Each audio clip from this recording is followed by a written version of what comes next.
que ele esteja fazendo a vigilância da carga.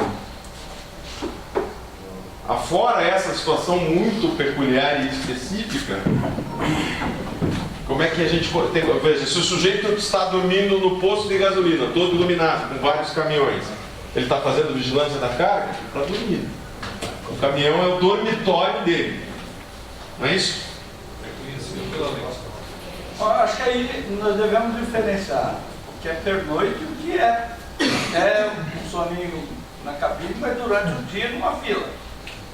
E à noite ele está dormindo no caminhão, na carga, e o ladrão vem roubar o pneu externo.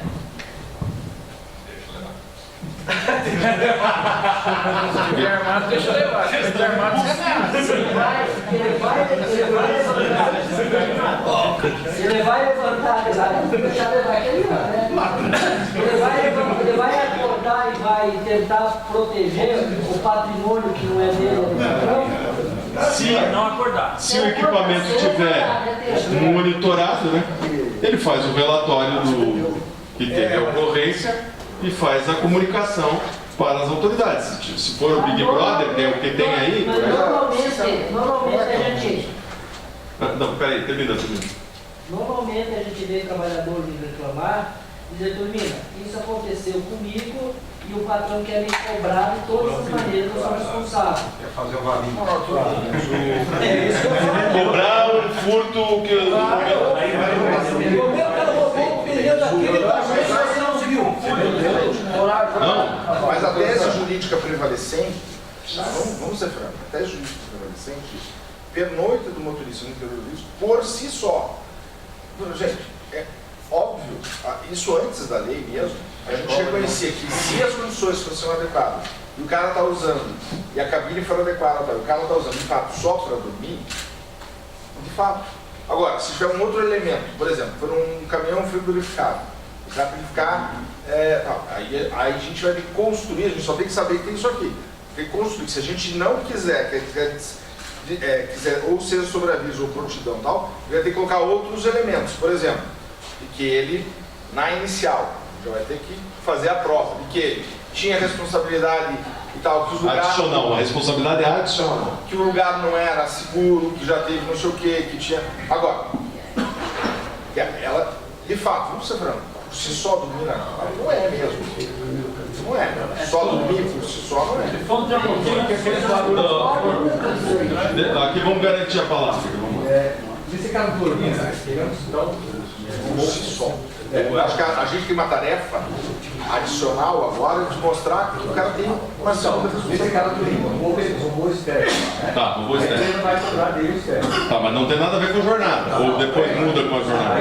Tá, vamos lá. Digamos que isso aí constitui um recibo dessa situação desse pneu. Isso não estaria caracterizando o controle da carga? Ou seja, uma atividade adicional, não só pernoite, como também guarda. Então, Olha pessoal, vamos ser sinceros falar aqui. nesse caso do Turbina, Não, é óbvio que vai ser desconsiderado. Se a gente provar que o trabalhador é responsabilizado se acontece qualquer coisa pelo final, e a gente demonstrar isso, é óbvio que vai ser considerado, no mínimo, Doutor, vamos ser sinceros. Vamos ser sinceros aqui. Quem trabalhou de motorista e viajou sabe o que eu vou falar agora. Cara, quando você sai da empresa com o caminhão para viajar, a responsabilidade do patrão joga tudo na tua mão. Se ele durma no caminhão, ou durma no hotel, ou durma no coisa. Cara, não adianta. Falar, não é. A lei não está dizendo isso, mas é isso na prática que acontece. Eu sei que é difícil. Porque muitas vezes a gente, quando a gente vem para uma reunião assim, a gente às vezes deixa de falar, até, eu não vou falar porque isso quer. Mas a realidade do coisa, quem trabalha igual nós trabalhamos, no ônibus que eu trabalhei 29 anos no ônibus, a responsabilidade desse jeito. Mas, Tumina, é ótimo que você esteja falando a realidade fática. Que nós estamos dizendo que a gente tem que saber o que está nos mais. Como que a gente vai fazer? Como que a gente vai. A gente só está alertando aqui. Estou problematizando junto. E nas provas, não adianta a gente só dizer que o cara dormia. Agora a gente vai ter que dizer, ele dormia, mas. E fazer a vigilância da carga. Essa fala é ótima. A responsabilidade adicional, tanto é que cobraram o pneu dele. Agora, me conta então, nisso que o Turbina está falando, o que acontece na prática quando tem um furto no caminhão? Se rouba, sei lá, um pedacinho, pneu, se for comida, rouba um pedacinho da carga. A gente está pagando, eles não dão de cima o que ele falou que está pagando. Não, vai descontar o salário dele, mas não vai falar que é roubo do pneu. Mas não fala isso. Não fala. Mas na audiência de instrução vai ter que ter um trabalhador. Tá, mas eu vou fazer uma pergunta do sincericídio, doutor André. A gente regulamenta esse tema na convenção ou a gente convalida o desconto? Não, tudo bem, mas mesmo que não valida o desconto, a prova é que havia uma responsabilidade. Eu não estou discutindo se o desconto é lícito ou não, sabe? Nessa hipótese. Essa hipótese a gente está discutindo se tinha uma responsabilidade adicional. Há uma responsabilidade adicional que é cuidar. No caso foi verificado, além de cuidar, é que ele não desligue. E assim por diante. É isso que tudo a gente vai ter que... Eu vou trazer para uma situação que é mais... Doutor, há muitos anos atrás, Quando você amarrava o cachorro com linguiça ou não? eu trabalhei numa empresa chamada Transpesca, que foi antigo aqui do Curitiba, deve ter conhecido. Ela puxava muita carne e fruta do Uruguai e da Argentina, principalmente maçã e pera. E eu tinha que dormir dentro do caminhão, porque a carga de fruta tinha que ser mantida a 0 grau. Não podia passar nem diminuir. Eu passava praticamente a noite acordado cuidando da carga do caminhão.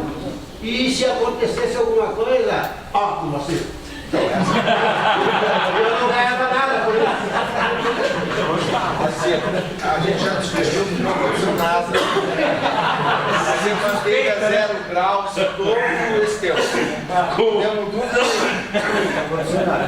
Agora, essa aconteceu, provar isso. Situação corriqueira que tem ocorrido e alguns juízes têm despachado nesse sentido. Tem Uma vez aconteceu uma situação assim, ó. Só um pouquinho, peraí, vamos garantir as falas. Eu não Termina, consegui você. parar no posto de gasolina onde tinha a famosa tomada para ligar o motor elétrico, então eu tinha que funcionar o motorzinho a gasolina. Eu estava na estrada, num lugar que não tinha força, acabou a gasolina. E amanheceu com 5 graus dentro da cabine. Sério? Dentro da câmara. Eu achei que você tinha um 5 graus, verão, 5 graus de calor. Calor. Quando eu cheguei em Curitiba, no pátio da empresa, eu contei a história. Eles abriram e tiraram uma caixa. Era pera, essa pera argentina importada. Jogava na parede e fazia... Ela estragou a carga todinha. Os caras queriam me mandar embora por justa causa. Mas e o Oca? Ah, esse veio já no final. Aquele 5 graus era a cachaça. Tudo bem. Tá claro entre nós, portanto... Pois não. Com a alteração do dispositivo que fala o tempo de espera, alguns juízes têm sentenciado dizendo que o tempo de espera, quando ultrapassa de 2 horas, é considerado descanso. Entretanto, nos embarcadores, aquilo não é um tempo de espera, é um tempo de tortura. Porque se o cidadão cochilar e for chamado, ele vai para o final da fila e vai ficar ali ad eterno, ele perde a vez dele na fila. Isso é uma cautela que nós temos que tomar na hora de adicionar. Na hora de entrevistar o trabalhador para ação. É bom uma outra discussão, assim, já que o André... A própria palestra da doutora Tereza, a gente tem dito isso, tem a discussão da constitucionalidade, isso, da DIN, né, que foi proposta pela nossa confederação, que nós somos assistentes, e que o Ministério Público Federal fez, a PGR fez um excelente parecer. Eu sugiro... Tá no livro. Eu sugiro que a gente coloque as solicitações de constitucionalidade para ter, mas daí depois tem que fazer, né, fazer as... Não adianta a gente colocar na inicial e depois não manter, né? Durante o processo, senão não vai subir. Para que a gente tenha alguma possibilidade de manter vivo essa discussão em casos que sejam relevantes para a gente poder tentar fazer subir. Né? A última súmula fala da inconstitucionalidade. Acho que aí vamos aprofundar esse debate. Mas acho que é importante nas iniciais a gente manter isso. E ler o parecer do PGR. Não, e aproveito para... Não é falsa modéstia, gente. O livro nosso aqui é o único livro atualizado no Brasil. Tem que citar o livro.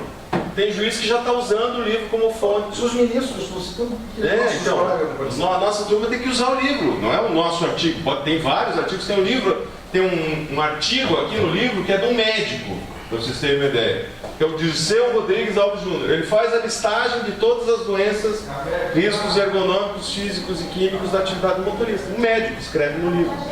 Tem que usar porque, e mesmo o parecer da PGR a gente juntou aqui, então usa como fonte porque vai sendo fonte inspiradora do juiz, vai ajudando também.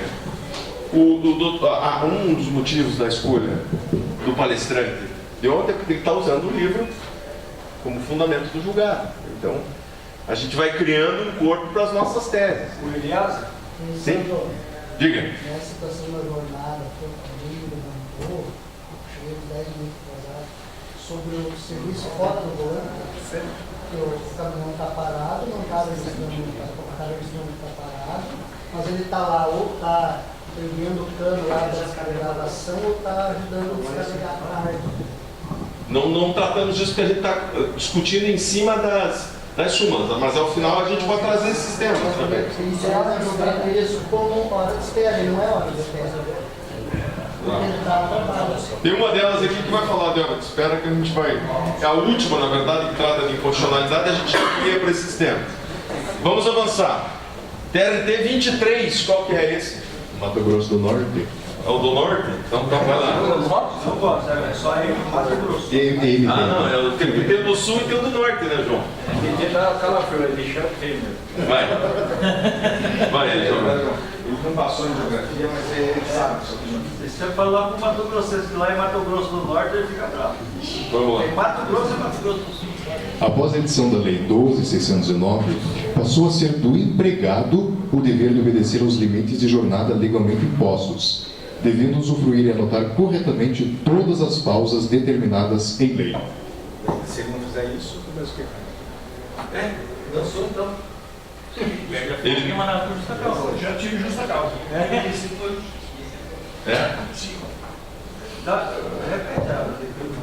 De fato, a lei diz isso. Após a Lei 12.619, passou a ser do empregado o dever de obedecer os limites de jornada legalmente impostos, devendo usufruir e anotar as pausas. Então, se ele estiver no meio de uma rodovia que não tem um posto de gasolina e ele estiver na 12ª hora, ele para o caminhão, pode levar o caminhão inteiro sequestrado. Mas a lei dá uma exceção nesse caso. Só pode ser estendido até achar um lugar seguro. Pois é. Força maior. Mas aí o juiz que nunca viu o caminhão na frente dele... Falta de notação. Não descansou. Tinha que parar. 2. É mais fácil de provar. Segue, Não Tomás. conhece o Mato Grosso do Norte. É dever do empregador fiscalizar se o empregado está obedecendo os limites de jornada supercitados, cabendo-lhe, se necessário, aplicar as sanções para correção da conduta, na esteira do que preconiza o parágrafo único do artigo 158 da CLT. O que diz esse 158? Alguém acha pra gente? Mas, então veja, se por um lado é uma corresponsabilidade, não é isso? Se por um lado o empregado tem que anotar corretamente, por outro é dever do empregador fiscalizar os limites de jornada. Alguém acha um 58 aí para a gente Acho que o discutir? Wilson está procurando. Na entrevista, vocês acham que o cara fazer essa pergunta para o trabalhador? Fala mais alto. Se dá condições para que ele anotasse corretamente a jornada quando for. Não. Na entrevista, acho que é importante perguntar isso na entrevista do trabalhador. O cara fez o seu controle de jornada. Natal, davam condições para você anotar? E corretamente, eu tinha que anotar o horário de jornada. Quando a empresa já termina lá, por exemplo, ela põe a empresa do Brasil também, ela já põe lá. A fichinha lá. Espera, descanso, descanso, espera, tempo de direção e outra. Não pode anotar isso. E daí o descanso, volta a anotar muito para você. Aquilo que está do lado, ele está dirigindo, ele está de descanso. A hora que ele está na guarita esperando o ele entrou para descarregar, ele está em descanso, numa guarita. Só deixa eu comentar sobre aquele assunto ali do negócio de virar a carta,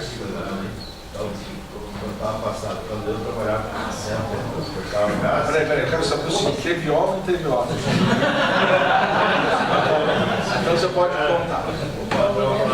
Se faltar algum, né, veja bem, troca meu carga de gás, carga alta, né? E não tinha gaiola em cima, só o brasileiro alto. O que acontecia? Eu carregava 9 da noite para sair na madrugada. E eu trabalhava com o meu cachorro, porque eu colocava compensado em cima da carga para o meu cachorro dormir. O guardião era o cachorro. Se tirasse o cachorro. Quando latisse, opa, eu estava lá. Eu cuidava da carga, E você não pagava tempo de espera pro cachorro, né? O tempo de cachorro não garantia. eu era o tempo de cachorro. Fala, Ardê, diz lá. Vamos lá, pessoal. Tem empresas que prestam serviço para outro. Basicamente, um Toledo. O que acontece? Você tem um conflito de orientações. A e a ZR pousa na estantinha, passa por escrito,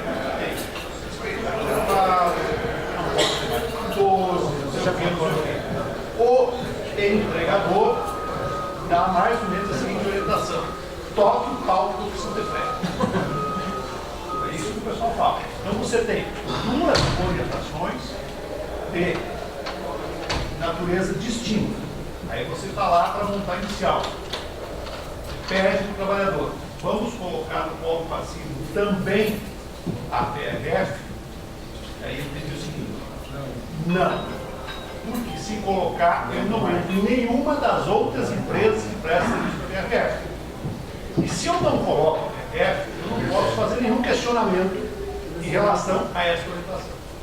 Então, essa é uma situação bem conflitiva, porque o empregador, aquele que assina a carteira, delega para o terceiro, que é o contratante do serviço, a determinação do trabalho. Mas há um conflito patente. Não tem como se juízo. Essa é uma situação que a gente tem que entender. Como é que a gente poderia ter uma postura desse quadro, responsabilizando o contratante do serviço, que é responsável subsidiário do caso dele, para ele não ter uma determinação contrária. Dois vizinhos acho que fez um encaminhamento do Ministério Público, né? O Ministério Público disse que era nosso, tinha que fazer uma coisa. Aí eu disse para eles que o papel era deles e não nosso. Aí não sei agora o que vão fazer. Eles pediram qual foi o que o sindicato tinha feito para... O que nós tinha feito? Que caminhão para vocês. E nós respondemos que nós estávamos pedindo auxílio para eles. Agora, esse posicionamento da BRF está em manual... Qual deles? O da BRF. Tem manual de condutas em relação a isso? Mas por que não... Estamos no torno de ideias. Por que não incorpora na inicial o manual de condutas? Pois é, então. Não, mas então, por que não incorpora uma. Por mais que a BRF não venha para o polo passivo, mas seja um contratante quase exclusivo, penso eu nessas situações, ou seja, para demonstrar que o empregador descumprir a ordem do contratante. Você foge dessa questão, o trabalhador não quer chamar BRF, senão ele não se recoloca no mercado, né? Isso na prática. Mas traz o conteúdo ético de orientação do contratante. E veja, se fossem vários contratantes, falar, mas é um contratante único. E aí você demonstra que o empregador, além de descumprir a regra trabalhista, também descumpria a regra de orientação do próprio contratante. Acho também, aproveitando a questão da doutora Luísa, acho que neste caso caberia uma atividade comum dos três sindicatos do Sudoeste, a sugestão, Pato Branco, Beltrão, Dois Vizinhos e Toledo, faz uma denúncia comum e tenta que caia com a doutora Luísa, que ela vai tocar para frente. Minha fé. Foi minha turma, porra. Se a Luísa não. Não. Aí depois a gente em off combina como faz isso, tá? Seguindo. Está mandando botar. Porque daí vocês mostram um dano que tem uma repercussão supra-regional importante e aí teria que pedir, por exemplo, os relatórios de acidente, que é quando o cara está retornando para a região ali, que pegue o entorno de vocês, faz um raio de 300 km, para mostrar aonde há o envolvimento dessa turma em acidentes. Uma coisa grave que está passando agora na BRF é que a linha de todo o estado, 60, 70 por hora de chuva. No dia normal você tem vários tempos. E o pessoal manda o cara rodar. E aí a advertência de emissão, por ordem da BRF. É uma contradição, tem comandos contraditórios aí, né? Isso está acontecendo. Não, tudo bem, mas tem que pensar bem essa estratégia, porque a BR vai dizer, não, eu estou fazendo tudo certo, os caras deu muito ponto.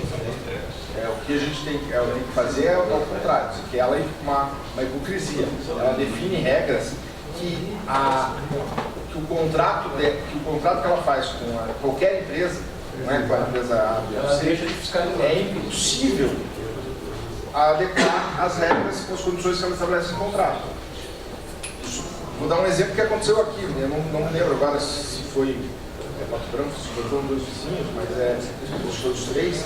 Muito tempo atrás existia aquela questão de eles irem com um motorista só para Porto, certo? E aí houve um termo de conduta que é a BRF, que é sadia, era sadia naquela época, que a sadia assinou uma medida feita pela FETROPAR, porque a gente comprovou e os patrões, o sindicato patronal que nos pediu isso, o sindicato patronal faça o contrato, a sadia remunera só para um trabalhador e depois é impossível, porque é o mesmo que todas as ações. A gente conseguiu fazer a prova que o contrato, da forma que estava sendo feito, não garantia dois trabalhadores e que era impossível fazer o bate-volta com um só. A sadia teve que assinar dizendo que estabeleceria no contrato a necessidade de ter 2 motoristas. Eu acho que isso é algo que tem que ser pensado, porque ela tem a regra de conduta, porque ela remunera o cara para fazer entregas de não sei quantos quilômetros, não sei quantas horas, é óbvio que ela não vai fazer a 60, 70 quilômetros por hora. Então acho que devemos até resgatar essa medida que foi feita contra essa dia. Acho que tem uns 8 anos essa medida. Acho que foi um dos primeiros casos que eu cuidei para a FETROPAR sozinho. E de fato, depois passou a ter 2, não foi? Essa dia. Não? Eles fizeram adequar a jornada de tal forma que, em tese, você consegue. Tem um dia volta do outro e tal, mas então, você tem que desenterrar esse TAC. Foi um TAC, André? Foi o termo de conduta que tem que desenterrar essa. Se bater e voltar, põe no coletivo lá, vamos achar isso. Tá. Ainda tem o inciso 3 desse controle que foi tão debatido entre nós. A omissão do empregado quanto à anotação dos intervalos em referência não desonera o empregador de pagar os respectivos direitos quando reclamados e regularmente comprovados em juízo. Ou seja, eu posso não cumprir os horários, mas também não anotar, mas mesmo assim eu tenho garantido meu direito de ir para a justiça. Na prática, é isso que diz esse inciso 3. Né? O tempo de vistoria do TRT 11. 11 é? Roraima, Amazonas e Roraima. Amazonas e Roraima, olha só. Diz o TRT 11 na sua súmula número 1. O tempo de vistoria de veículo por motorista de transporte de passageiro não enseja o pagamento de horas extras. Aquele famoso batidinha no pneu lá com martelinho, é isso? É a vistoria? Olhar se o ônibus está arranhado, batido, malado, etc. Mas geralmente isso já acontece com o sujeito na jornada. Não, veja bem, quando ele vai pegar o ônibus na garagem, é um checklist que ele tem que fazer. Ele tem que ver se o veículo está abastecido, se o divisório está correto, se tem amassado, se tem pneu cortado. Pneu. Isso todo motorista é bom, né? Pneu marcado no meio fio. Então, normalmente demanda algum tempo. Certo. Londrina, doutor, a gente passa o cartão, você tem 5 minutos para andar quase um quarteirão, fazer o checklist e sair com o ônibus para a rua. Você já passou, você já está no horário de No jornada? horário de jornada, só que você tem 5 minutos para sair para a rua. Aí é o ônibus Você urbano. não pode fazer vistoria e sair. É urbano. É o ônibus rodoviário. Se tiver algum problema, é pro água. Se tiver algum problema, nada. O rodoviário você tem que olhar até o banheiro, essas coisas. Normalmente está na jornada. É. Seguindo. A súmula 73 a gente já tinha lido, mas não custa rapidinho, vai passar. Que é considerada de risco a atividade motorista profissional, atendendo a responsabilidade objetiva da empresa para fins indenizatórios. Então isso aqui foi uma grande vitória, porque na prática cabe o ônus da prova ao empregador tirar a responsabilidade exclusiva dele em relação a algum evento de acidente, para que ele possa colocar nos ombros do empregado essa responsabilidade. E a gente sabendo como ocorre ou como se desenvolve as atividades no segmento rodoviário, isso ficou bem mais difícil para as empresas, né? A gente teve um ganho, essa súmula é bem importante para nós, muito importante.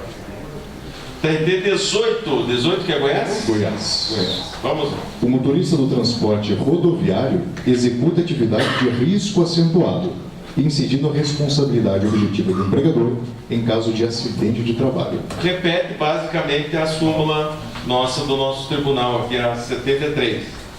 Periculosidade, TRT 3, Minas Gerais. O motorista que apenas acompanha o abastecimento do veículo que conduz, não tem direito ao pagamento de adicional de periculosidade. Essa situação aqui eu quero trocar uma ideia com vocês. Aquela situação do supertanque está excluída dessa possibilidade? O que vocês acham? Hã? Não, mas eu digo... É o terceiro tanque? É. O terceiro também não chega nem ao tanque.